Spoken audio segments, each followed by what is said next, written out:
Ahí estoy grabando la clase, le aviso a todos y a todas, muy buenas tardes. Entonces vamos a retomar el ejercicio que dejamos planteado la semana pasada. Este ejercicio lo que buscaba es modelar la producción a partir de datos de factores productivos, a partir de inversión en capital, inversión en trabajo, y con eso ver, bueno, cómo estaba contribuyendo cada peso invertido en esos factores productivos sobre el producto final que tenía esta compañía, esta firma. ¿Ok? ¿Y qué hicimos? Ajustamos un modelo lineal.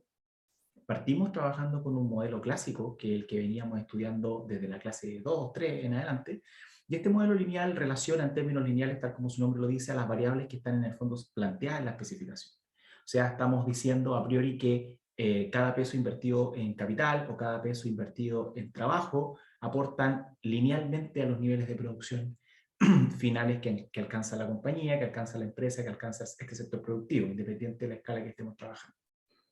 Pero ¿qué ocurrió? Nos dimos cuenta de que en la medida que avanzábamos en nuestro trabajo, el modelo no lograba superar dos de los tres supuestos fundamentales que están detrás de la validación de este modelo. Específicamente no superó la prueba de normalidad de los residuos, ni tampoco superó la prueba de heterocedasticidad o la de homocedasticidad, que es lo que queremos que se presente. Entonces nos dimos cuenta de que era necesario trabajar ese modelo, ver qué problemas podían ser los que se estaban generando, que estuvieran causando finalmente que el modelo en el fondo no pudiera cumplir o pasar las pruebas de validación.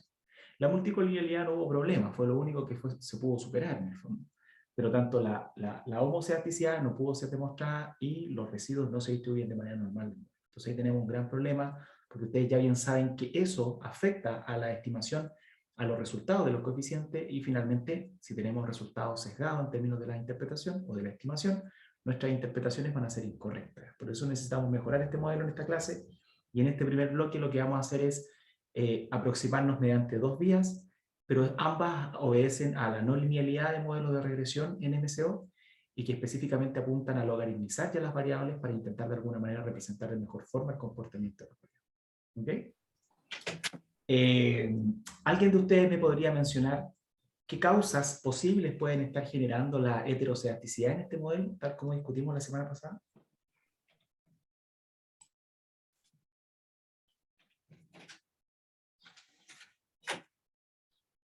¿O por qué no se estaría cumpliendo la normalidad de los residuos? ¿Qué puede ser lo que está afectando en el fondo en términos del comportamiento de las variables, en términos de la forma en la que nosotros estamos especificando el modelo? ¿Qué elementos en el fondo pueden estar afectando a que no se cumplan los supuestos que necesitamos nosotros pasar?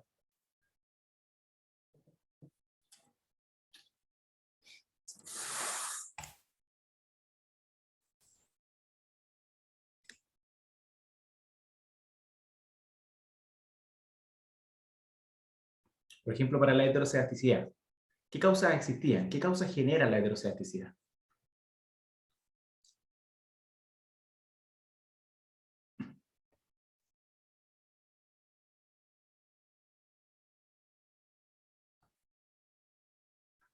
A ver, vamos a tomar a alguien al azar. Vamos a tener que ocupar azar en la clase. ¿Está Carla Peñalosa por ahí o no? Carla está.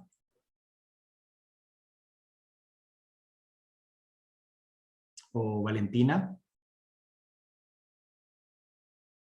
Hola, profe. No le Hola. respondí porque no lo tengo claro aún.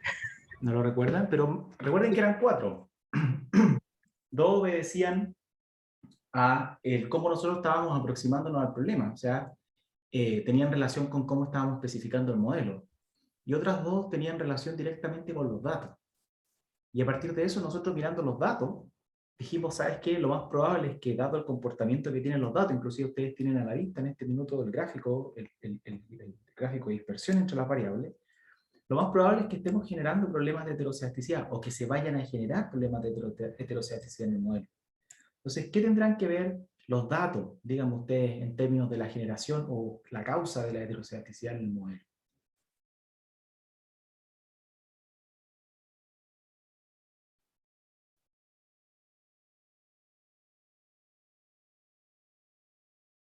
¿Nadie?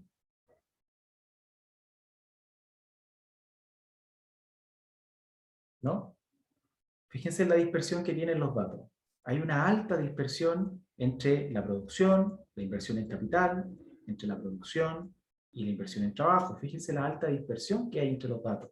Y eso finalmente es un efecto o es una señal que podría estar generando, induciendo heterocedasticidad en nuestro modelo. Y por otro lado, fíjense ustedes que nosotros estamos tratando de aproximarnos al problema con un modelo lineal. Y este modelo lineal, que fue el que especificamos al comienzo, acá lo que estábamos diciendo, vamos a irnos al principio del ejercicio, lo que decíamos era, mira, lo que vamos a hacer es ajustar un modelo lineal que relaciona la producción con los niveles de inversión en trabajo y en capital. Entonces, si lo queremos ver, el modelo de regresión que estamos proponiendo es el siguiente. La producción va a ser igual a beta 0 más beta 1, que son los coeficientes o los estimadores que nosotros queremos encontrar, por la inversión en capital, más beta 2 por la inversión en trabajo. Entonces, en ese sentido, bueno, más el error, por supuesto. Entonces, en ese sentido, fíjense que nosotros estamos relacionando de manera lineal tanto la inversión en capital y en trabajo con el nivel de producción. Y dicho sea de paso, bueno, de esa manera interpretábamos los coeficientes. Ahí está el modelo ajustado, el que nosotros, el output, en el fondo del ajuste en R. Y si se dan cuenta, acá lo que estamos diciendo es que por cada unidad o por cada peso adicional invertido en capital, la producción en promedio, y dejando lo demás constante, va a aumentar en 10.49 unidades físicas. Eso es lo que estamos diciendo con esto. Por otro lado, estamos diciendo que por cada peso invertido en trabajo, la producción en promedio, y dejando lo demás constante, va a aumentar en 4.34 unidades físicas. ¿Ya? No estamos considerando qué se está produciendo, pero unidades físicas de producto. Eso es lo que nos están intentando decir. Fíjense que la significancia individual de los coeficientes está dada, o sea, son todos estadísticamente significativos a un 95% de confianza, por lo menos. El R cuadrado es relativamente bajo, pero hay alta significancia en los coeficientes. Entonces, a pesar de eso, nos dimos cuenta de que el modelo no podía sobrepasar las pruebas de normalidad, no sobrepasó la prueba de heterocedasticidad. Entonces, son elementos que necesitamos revisar. Y uno de los temas fundamentales acá tiene que ver específicamente con el cómo se está comportando la relación entre las variables. Fíjense que la relación entre las variables no necesariamente obedece a una relación lineal, porque la dispersión que hay en términos lineales es muy alta entre las variables que estamos nosotros relacionando. Entonces eso va a afectar claramente a las estimaciones de mis coeficientes y finalmente al poder superar las pruebas de validación. Si miramos un poco cómo se comporta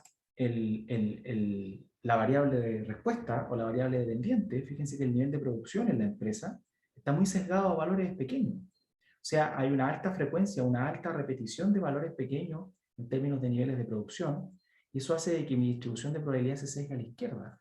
Lo más probable, o esto generando finalmente problemas asociados a la no normalidad de los residuos. Entonces, las variables como están, no es lo correcto en cómo las estamos nosotros relacionando, netamente, porque inclusive el mismo gráfico nos muestra, por el nivel de dispersión que tienen.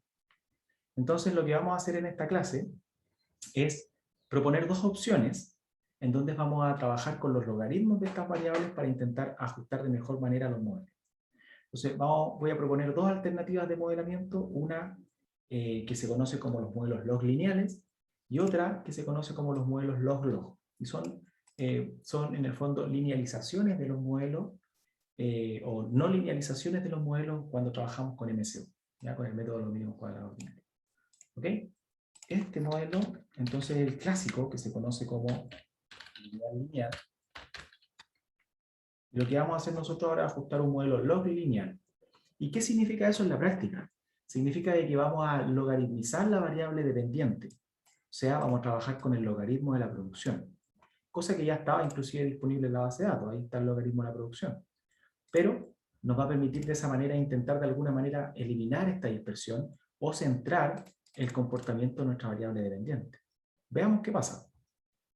Lo que vamos a hacer ahora entonces es, veamos, bueno, aquí están mirando ustedes ya el histograma, vamos a correrlo de nuevo. Es el histograma de la variable, el histograma del capital y el histograma del trabajo. Fíjense que las tres variables, tanto la variable dependiente, que es producción, como las dos independientes, capital y trabajo, en el fondo están todas sesgadas a la izquierda. Entonces, ya esto es una señal clara de que necesitamos nosotros de alguna manera centrar estas variables, y eso nos va a ayudar a dos cosas. Una, a disminuir la dispersión entre las variables y a intentar alcanzar la normalidad de los residuos. En particular, con el comportamiento de nuestra variable dependiente, porque la variable dependiente es la que nosotros queremos de alguna manera que apunte o ayuda finalmente a la normalidad de los residuos del modelo de regresión. Entonces, no podemos perder de vista cómo se está comportando esa variable. Ahora, las variables independientes uno igual las puede dejar un poco de lado, pero la variable dependiente, la variable i, es la que a mí me interesa que siempre se intente distribuir de la manera más normal posible, o sea, que su media y su desviación, perdón, que su media y su mediana sean muy cercanas entre sí. Entonces, por ejemplo, si ahora trabajamos con el logaritmo de la producción, esta es la función, esta es la producción en términos lineales. Si trabajamos con el logaritmo de la producción, se tiende a centrar, fíjense ustedes, la distribución de probabilidad. Y si calculamos, por ejemplo, los estadísticos del logaritmo de la producción, nos vamos a encontrar con que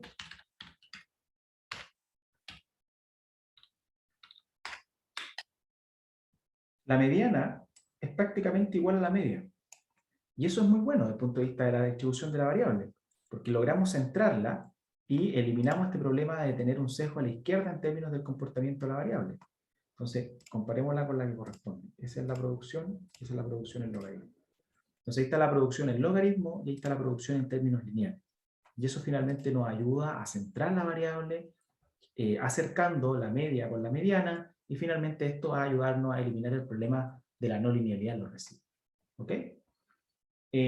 Partamos por ahí. Entonces vamos a partir ajustando un modelo log lineal, y en términos de la especificación, lo único que cambia, para que no se confundan en términos de nombre, vamos a traer la especificación propuesta arriba y la vamos a adaptar a lo que estamos diciendo acá. Entonces acá lo que vamos a decir es que cuando es un modelo log lineal, lo que quiere decir es que vamos a trabajar con el logaritmo de la variable dependiente, y las variables independientes van a estar en términos lineales. ¿Eso qué significa? ¿No? Significa que vamos a trabajar con el logaritmo de la producción, va a ser igual a beta 0 más beta 1 por capital más beta 2 por trabajo. Fíjense que capital y trabajo lo vamos a dejar en términos lineales expresados, pero la producción la vamos a trabajar en términos logarítmicos. ¿Okay? Eso es lo que vamos a hacer. Entonces el código es prácticamente el mismo, lo único que cambia es que ahora nosotros vamos a trabajar con el logaritmo de la producción, en función del capital más el trabajo. ¿Ok? Entonces al ajustar este segundo modelo, fíjense que hay ciertos elementos que van mejorando. En términos del R cuadrado, el R cuadrado no mejora mucho, que digamos. El R cuadrado del modelo 1 era, vamos a verlo inmediatamente, el R cuadrado del modelo 1 era 27%. El del modelo 2 disminuye inclusive a 22%. Cae el R cuadrado del modelo 2, pero mejora la significancia estadística de los coeficientes. Ahora se hacen todos estadísticamente más significativos que en el modelo 1. Pero más allá de eso, ahora también cambia la interpretación de los coeficientes. Entonces eso es importante que ustedes identifiquen, porque en el modelo lineal, que era el modelo 1, en donde estábamos relacionando de manera lineal la producción con los factores productivos, capital y trabajo, la interpretación de estos coeficientes estaba dada por el aumento o la disminución unitaria de la variable exógena sobre nuestra variable dependiente. Entonces lo que decíamos era, por cada unidad que aumente el trabajo, en este caso por cada peso adicional invertido en trabajo, cómo eso aporta al nivel de producción en términos lineales, y aporta de esa forma, en 4.3 unidades físicas de producto. Y así también para el caso de la inversión en capital. Pero ahora ya la interpretación con un modelo logarítmico en una de las variables va a cambiar. ¿Ok? La vamos a hacer inmediatamente la interpretación. Fíjense que, para que no nos desconcentremos de esa parte, fíjense que lo que estamos diciendo ahora es que estamos ajustando el logaritmo de la producción en función del capital y el trabajo. Por lo tanto, estos coeficientes, si se dan cuenta, son distintos al del modelo 1. Para el caso del trabajo era 4.3, el modelo lineal. Para el caso del trabajo en el modelo log lineal es 0,09. Para el caso del capital, el coeficiente del capital en el modelo lineal era 10.4, y en el modelo log lineal es 0,21. Entonces la interpretación de estos coeficientes es la siguiente. lo que vamos a decir acá, o antes de interpretarlo, fíjense que cuando nosotros queremos conocer los betas, la interpretación matemática de esos betas, lo que hacíamos era derivar la variable y, o derivar y respecto a x. La derivada de y respecto a x1 es beta 1. Por eso decíamos que era la contribución marginal, porque es una derivada, es una pendiente, finalmente, en términos de la relación de estas dos variables. La derivada de y respecto a x2 es igual a beta 2. Por eso nosotros hablábamos en los modelos lineales de que el cambio unitario en la variable x contribuía en tantas unidades, beta 2 unidades o en beta 1 unidades, al cambio en la variable dependiente. Por esa derivada, por esa relación matemática que estamos haciendo. Pero para el caso, la operatoria matemática va a seguir siendo la misma. Nosotros vamos a decir acá ahora que la derivada del logaritmo de la producción respecto del capital, x1, pero fíjense que ahora en el numerador de la derivada hay un logaritmo. Y si ustedes recuerdan de esas propiedades matemáticas que estudiaron en su curso de matemática, cuando nosotros estamos trabajando con la derivada de un logaritmo, lo que estamos haciendo es identificando variaciones porcentuales.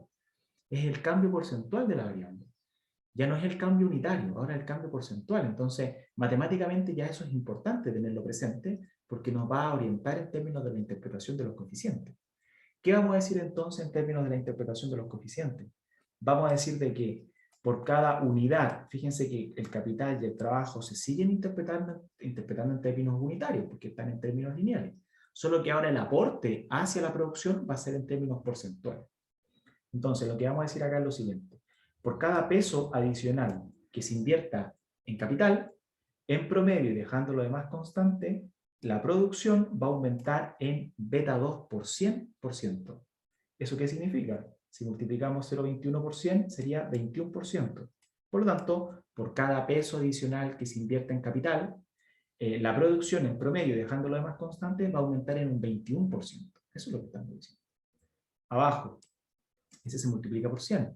Entonces, por cada peso adicional que se invierte en trabajo, la producción en promedio, y dejando lo demás constante, va a aumentar en un 9%. Entonces, fíjense que ya cada peso invertido en cada uno de los factores productivos tiene un efecto en la producción distinto. Y eso ya después puede obedecer, si le damos una interpretación económica, puede obedecer al tipo de industria a la que estamos modelando, el tipo de empresa a la que estamos modelando. En este caso, lo más probable es que sea relativamente intensiva en capital, porque cada peso adicional de inversión en ese factor aporta más al nivel de producción final que si lo invirtiéramos en trabajo, por ejemplo. ¿Qué industria es relativamente intensiva en capital? Por ejemplo, la industria minera, y así otro. La industria pesquera es intensiva en capital. Entonces, acá estamos aportando nosotros, cada cambio unitario de la variable independiente aporta en beta 1 o beta 2 por 100%. ¿Ok? No sé si hay alguna duda con esa interpretación. ¿Se entendió la manera de interpretar un modelo log lineal? Creo que sí, profe. Creo. Ya. Es importante siempre no perder de vista dónde están los logaritmos dando vuelta, porque eso nos va a ayudar a entender, bueno, cuáles son las relaciones o las variaciones porcentuales que se van a dar entre las variables. Entonces, como el logaritmo está solo afectando a la producción, entonces el capital y el trabajo van a seguir cambiando en términos marginales, en términos unitarios. Y el que cambia ahora en términos porcentuales es la producción. Y ahí es importante que eso no lo pierdan de vista, porque cuando nos vayamos a los modelos log-log, que es lo que siguiente que quiero ver, bueno, una vez que vamos a someter a validación este modelo, porque estamos interpretando resultados solo porque nos entusiasmamos, ¿no? Pero recuerden que antes de interpretar cualquier cosa necesitamos validar este modelo, cosa que no hemos hecho todavía. Pero es importante que ahí vean la diferencia entre la interpretación con el modelo que sigue y que ya estén identificando la diferencia en la interpretación con el modelo anterior, el lineal. ¿Ya? Entonces ahí concentren su atención y el estudio, por supuesto, autónomo que van a hacer durante estos días. Bien, lo que vamos a hacer entonces sobre este modelo ahora es validarlo, porque independiente nosotros esperamos mejorar ciertas condiciones del modelo, como la no normalidad de los residuos, como trabajar con la variable en términos mucho más, con menor dispersión, inclusive ese es un punto que no revisamos, ¿eh? Vamos a revisarlo inmediatamente. Fíjense en algo. Vamos a graficar, un poco para que se entienda bien este aporte en términos de disminuir la dispersión de las variables. Entonces fíjense que con la función PACE, ustedes saben que hacemos el gráfico de dispersión. vamos primero a graficar nuevamente, cosa que ya habíamos hecho, las variables todas en términos lineales. ¿Ya? Ahí está, ese es un gráfico que ya habíamos visto y usted ya lo reconoce. Pero ahora lo que vamos a hacer es graficar la producción en términos logarítmicos. ¿Okay? Entonces veamos qué pasa con el gráfico. Fíjense el cambio que hay en el gráfico. En este gráfico, el inicial, nosotros tenemos una relación lineal entre la producción y el capital, y también lineal entre la producción y el trabajo. Fíjense en el gráfico que acabo de realizar. Acá ya tenemos una relación más logarítmica. ¿Ven que crece y después se estabiliza? Crece y después se estabiliza. Esta es una relación logarítmica entre las variables. Y aquí está el logaritmo de la producción y está en términos lineales el capital. Bueno, veamos qué pasa ahora si es que logaritmizamos todo. La producción, el capital y el trabajo.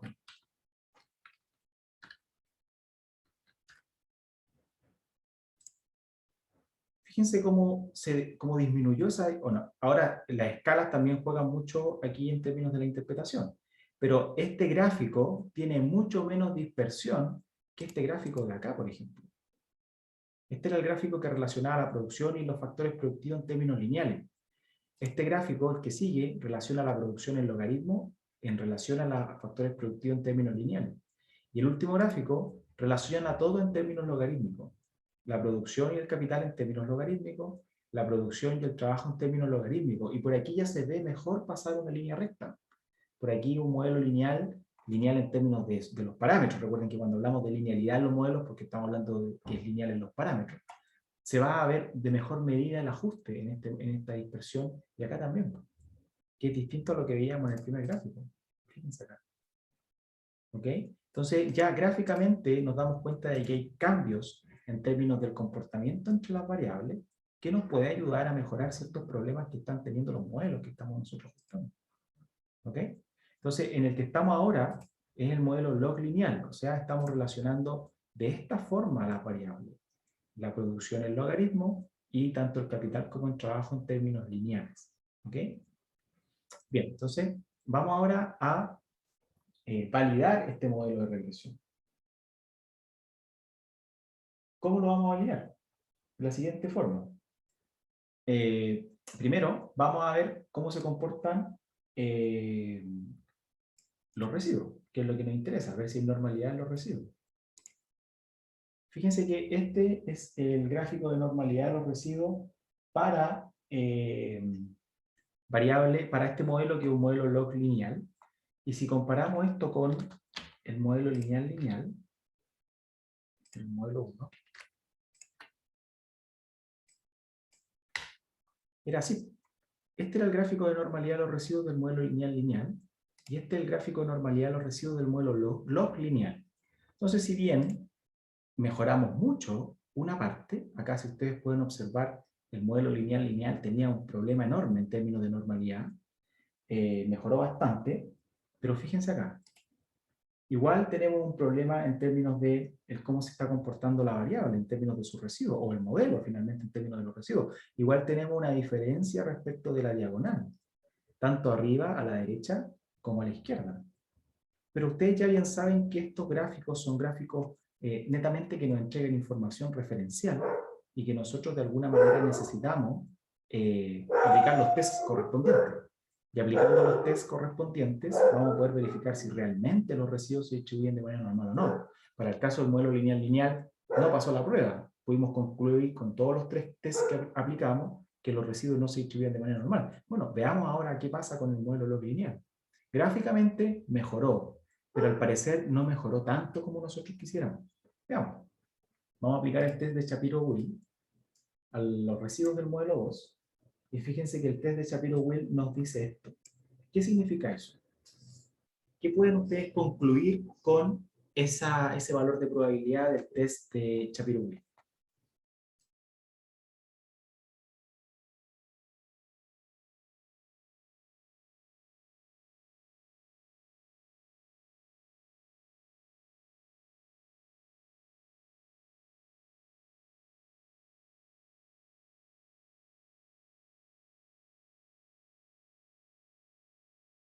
Ahí les puse el test de Shapiro-Wilk del modelo 1, lineal-lineal.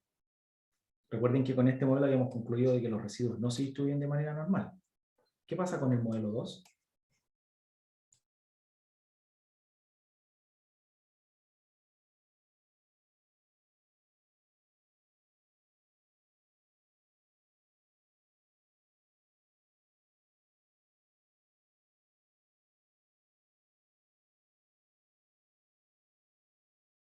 ¿Alguien? ¿Qué pasa con el modelo 2? ¿Qué es lo que nos dice la prueba? Dice que la hipótesis nula es que hay normalidad en los residuos. Ahí está todo escrito inclusive. ¿Cuándo se rechaza? Cuando el valor de la probabilidad es menor al 5%. En el caso del modelo 1, el valor de la probabilidad era prácticamente cero. Por lo tanto, tuvimos que rechazar la hipótesis nula. Y como rechazamos la hipótesis nula, concluimos finalmente que el modelo 1, los residuos no se distribuyen de manera normal. Pero ¿qué pasa con el modelo 2? El modelo 2 tiene un valor de probabilidad sobre el 5%. Eso equivale a 24%. Por lo tanto, podemos concluir de que no se rechaza la hipótesis nula. Entonces, el modelo 2 sí presenta normalidad en los residuos. Entonces, mejoramos ya el modelo en términos de la normalidad de los residuos. ¿Todos lo ven? ¿Hay alguien que no lo identifique esto? ¿Se entiende?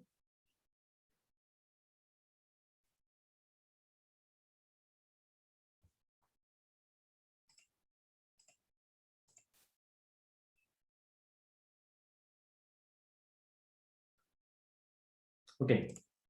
Y con respecto a la heteroscedasticidad, bueno, para el caso de la heteroscedasticidad, ustedes pueden hacer los gráficos después con calma.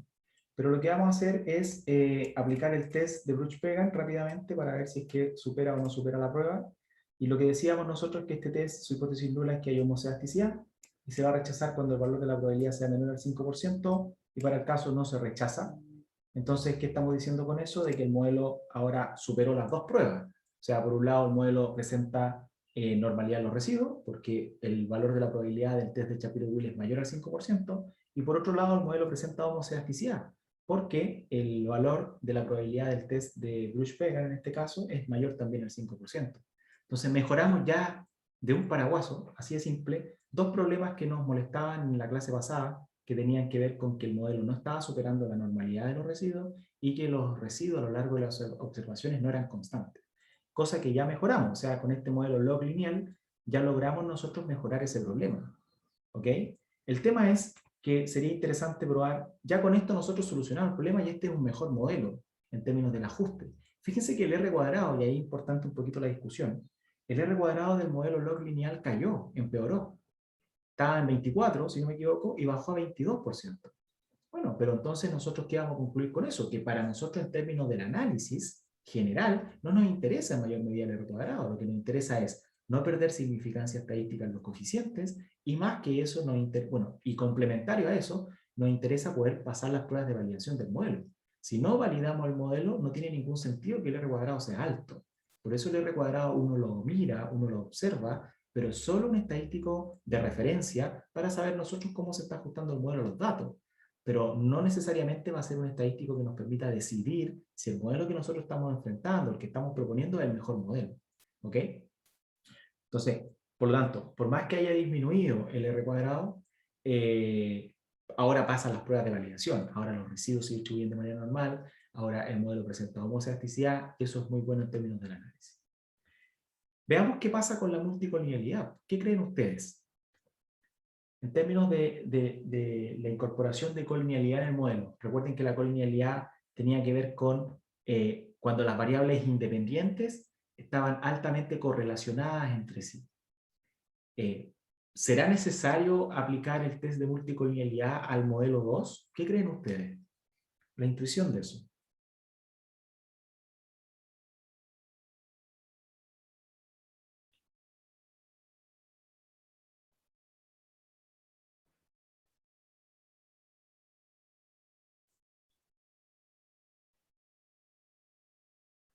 La cantidad de variables y el tipo de variables que nosotros estamos considerando en el predictor lineal cambió.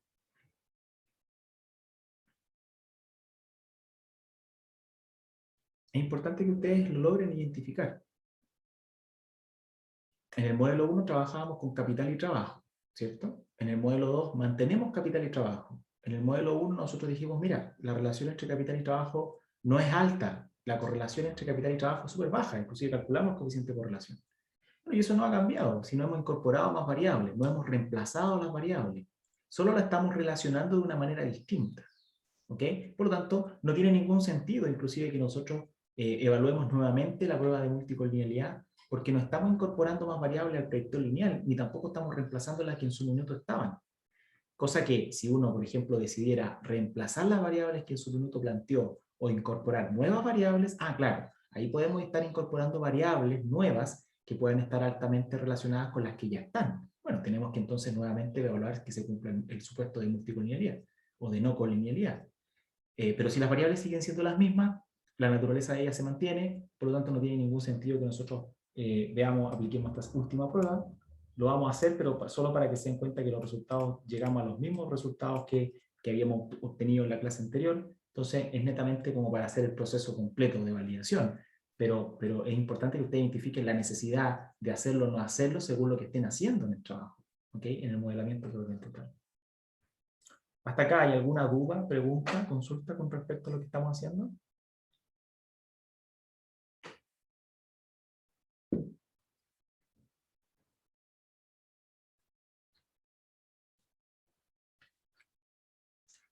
Entonces, ya con este modelo nosotros podríamos decir que está ok el trabajo, que ya pudimos superar la prueba, el modelo se validó completamente, pero igual quiero mostrarles una segunda aproximación al problema, que es una aproximación más bien del tipo log-log. Y en este modelo, este es un modelo clásico de producción de Cobb-Douglas. Ustedes recordarán de sus cursos de microeconomía que existía un modelo que relacionaba la producción en la teoría del productor en corto plazo y en largo plazo, según sea si es que trabajamos con capital constante o no, pero la relación era una relación del tipo Cobb-Douglas. Lo que hacía en el fondo era elevar a una elasticidad cada uno de los factores productivos y mostrarnos que entre los factores productivos y la producción había una relación potencial. ¿Okay? Y lo que estamos haciendo acá es linealizar esa relación potencial y trabajar con el logaritmo de las variables, de la variable tanto dependiente como de las independientes, en este caso el logaritmo de la producción como el logaritmo de los factores productivos.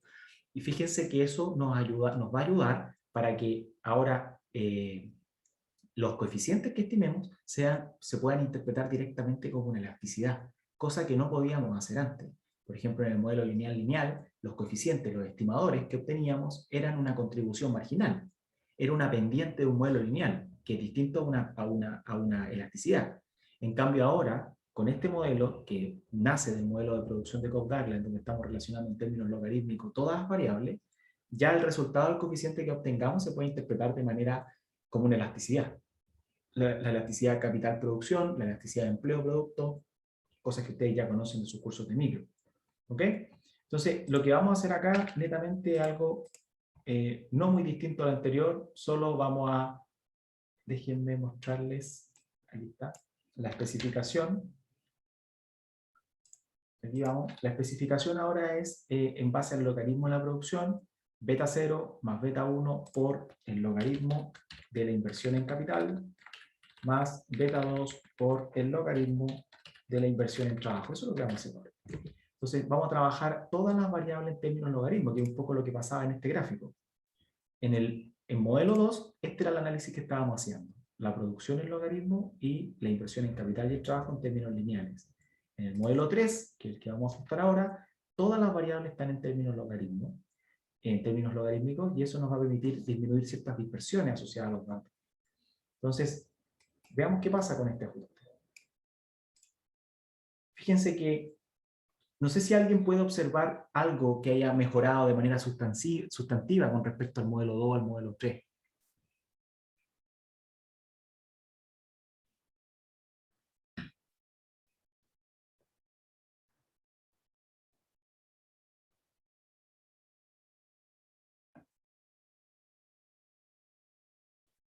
Por ejemplo, los estadísticos siguen siendo todos estadísticamente significativos, o sea, los estimadores, si se dan cuenta, sí. Todos, en el fondo, en términos de su valor t, o el valor de la probabilidad, podemos decir que todos siguen siendo estadísticamente significativos, un 95% de confianza, inclusive hasta un 99% de confianza. Pero fíjense con el R cuadrado. El R cuadrado creció de manera considerable. El R cuadrado del modelo 1 era 27%, el R cuadrado del modelo 2 cayó a 22%, y el R cuadrado del modelo 3 es de un 62%. Entonces, si se dan cuenta, el R cuadrado está directamente relacionado a dos cosas. Una, a la incorporación de variables independientes, y otra, que es más importante que esa, es al cómo nosotros estamos relacionando las variables. Entonces, cosa que yo les venía diciendo desde las primeras clases de econometría, no da lo mismo cómo estemos nosotros relacionando las variables, porque eso va a afectar a el modelo en términos de su especificación, en términos de su ajuste. Entonces, si nosotros estamos relacionando las variables en términos lineales, como hicimos en el modelo 1, fíjense que estamos perdiendo R cuadrado, estamos perdiendo características del modelo. Entonces ahí uno inmediatamente discute y dice, claro, o sea, que nosotros estemos obteniendo un R cuadrado bajo no obedece o no quiere decir necesariamente a que las variables que estamos utilizando sean incorrectas, sino que específicamente alude eso a que la forma en la que estamos relacionando las variables es la manera incorrecta. ¿Ok? Fíjense que en el último modelo estamos relacionándolas como un modelo de producción de Cobb-Douglas, y ahí las variables se están relacionando de manera adecuada, siendo que son exactamente las mismas variables. No hemos incorporado ninguna nueva variable y no hemos reemplazado nada. Solo la estamos relacionando de una manera distinta. Y eso inmediatamente, en términos de la especificación del modelo, ayuda y aporta a que nosotros podamos explicar de mejor manera el comportamiento de nuestra variable dependiente. ¿Ok? Entonces ya inmediatamente se nota eso en el R cuadrado. El R cuadrado crece de manera importante, pero es por el solo hecho que nosotros estemos relacionando de manera correcta las variables. O sea, estemos ajustando un modelo log-log a las variables que estamos modelando. Veamos si pasa las pruebas. ¿Qué ocurre con la normalidad? Miren la normalidad de los residuos. Mejoró mucho más. La normalidad del modelo, esta es la normalidad del modelo 2, la normalidad del modelo 1 y la normalidad del modelo 3. ¿Ok? Entonces, si se dan cuenta ahora, todos los residuos están prácticamente en torno a la diagonal principal. O sea, los residuos del modelo 3 son todos siguen una distribución de probabilidad normal.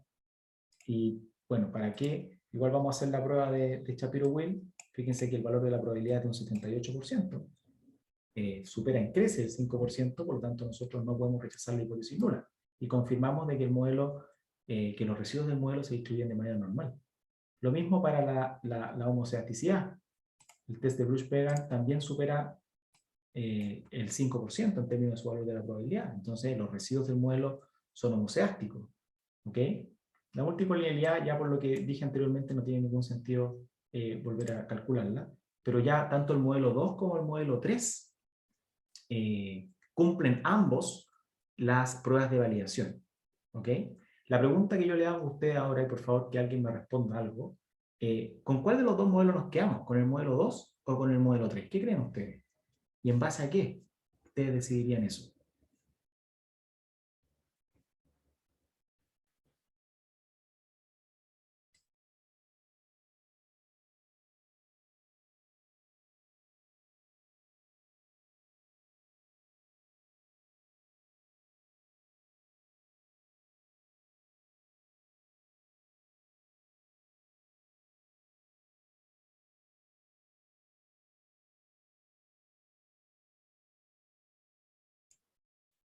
¿En qué se basarían ustedes para escoger uno de estos modelos? El 1 ya sabemos que lo tenemos que descartar, porque no pasa ninguna de las pruebas, prácticamente ninguna de las pruebas de validación. Pero tanto el modelo 2 como el modelo 3 pasan ambas pruebas. Pasan las pruebas de normalidad, de homocedasticidad, no hay problema con la colonialidad. Entonces, ¿en base a qué criterio nosotros podríamos decir, no, me quedo con el modelo 2 o me quedo con el modelo 3 por tal y cual razón? Para fines de la interpretación, la toma de decisiones, etcétera, que es lo que nos interesa al final del día.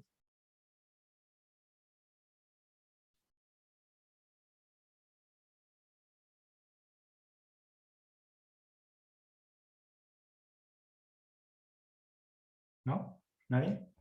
El R cuadrado. Algo estuvimos discutiendo respecto al R cuadrado. Fíjense que el R cuadrado del modelo 3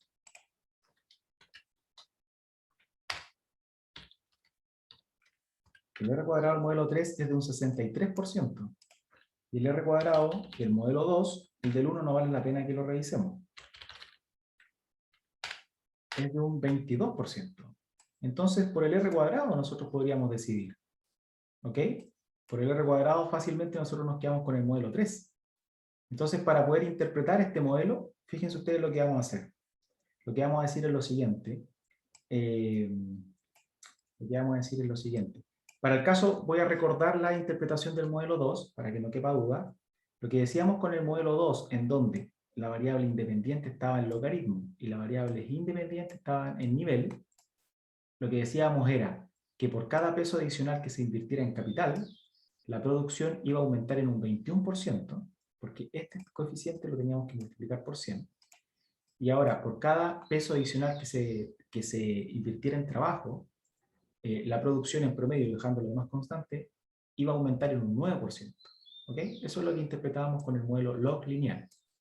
Pero ahora con el modelo log-log, que es el último, el modelo 3, tanto si ustedes derivan el y respecto a x, sería la derivada del logaritmo de la producción respecto a la derivada, perdón, respecto al logaritmo del capital. Entonces, ambos, tanto el numerador como el denominador, estarían en términos porcentuales. ¿Qué significa eso? Significa que ahora lo que vamos a decir es lo siguiente. Para el caso del capital, por cada 1%, cambia la interpretación inmediatamente. Por cada 1% que aumente la inversión en capital, en promedio, y dejando lo demás constante, la producción va a aumentar en un 49%. Y esto se interpreta de manera directa en porcentaje. Cuando el modelo era log lineal, teníamos que multiplicar el coeficiente por 100 para llevarlo a porcentaje. Acá lo interpretamos directamente como un porcentaje, cuando es log-log el modelo. Entonces, nuevamente, repito, por cada 1% que aumente la inversión en capital, la producción lo va a hacer en un 49%. Por cada 1% que aumente la inversión en trabajo, la producción va a crecer en un 49,6%. ¿Ok? Entonces, fíjense que con eso nos damos cuenta nosotros la manera en la que están contribuyendo tanto las inversiones en capital como en trabajo sobre los niveles de producción que alcanza la empresa, o la firma, o el sector productivo, lo que sea lo que estemos analizando, la escala a la que estemos trabajando. ¿Ok? Entonces, este dato, este 0,49, este 0,496, son elasticidades de manera directa. Esta es la elasticidad capital trabajo, perdón, capital producción, y esta es la elasticidad empleo-producción. Entonces ya son datos directos que ustedes pueden tomar por el solo hecho de relacionar las variables en términos logarítmicos. Mejoramos el ajuste del modelo, haciendo crecer el R cuadrado. Mejoramos la distribución de probabilidad de los residuos, ahora se distribuyen de manera normal. Mejoramos la homoelasticidad de los residuos, ahora todos siguen una misma varianza a lo largo de las observaciones. Y la multicolonialidad siempre fue buena porque las variables exógenas, los factores productivos en este caso, no tenían mayor dependencia lineal, no hay una mayor correlación, así que eso no lo vamos a alterar. ¿Okay? Entonces, en definitiva, en resumen, aproximándonos al problema, pero con otro tipo de modelos, como son los modelos log lineales o log-log, mejoramos muchos de los problemas que en su minuto se nos presentaron trabajando con un modelo lineal directo. Y como reflexión final, lo que uno puede darse cuenta de esto es que todo importa mucho, o importa demasiado en el fondo, el cómo nosotros estamos relacionando las variables. Ya sabemos que los datos están en términos disponibles en el fondo. Cómo nosotros relacionamos las variables es clave para poder entender mejor ese comportamiento. Partimos ajustando un modelo lineal, pero tenía una cantidad de problemas en todo orden, o sea, no pudo superar ninguna de las pruebas de validación. ¿Era un problema de las variables que estábamos ocupando? No. Era un problema de cómo estábamos relacionando esas variables. ¿Por qué? Porque después ajustando un modelo log lineal mejoramos los problemas de validación, pero después ajustando un modelo log-log siguieron siendo buenos, o sea, siguió superando la prueba de validación, pero mejoramos la banda de ajuste. Y por eso finalmente vamos a decidir por el modelo log-log, que es el mejor modelo en términos del ajuste de los datos. Por lo tanto, las decisiones que nosotros podamos tomar a partir de ese modelo son las más cercanas a la realidad, que es lo que nos interesa finalmente como tomadores de decisión. ¿Ok? ¿Dudas? ¿Preguntas? ¿Comentarios con respecto a lo que acabamos de hacer? ¿Se entiende en términos generales lo que estamos haciendo?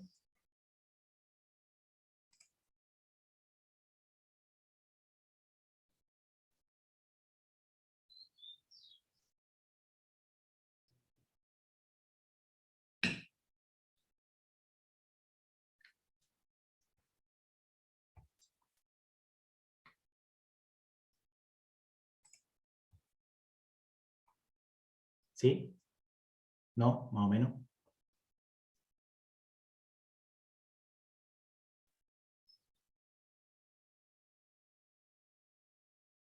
Ok. Bien, estimados. Entonces, No sé si hay alguna duda o otra pregunta con respecto a esto. Al parecer no. Voy a dejar de grabar entonces la clase hasta acá.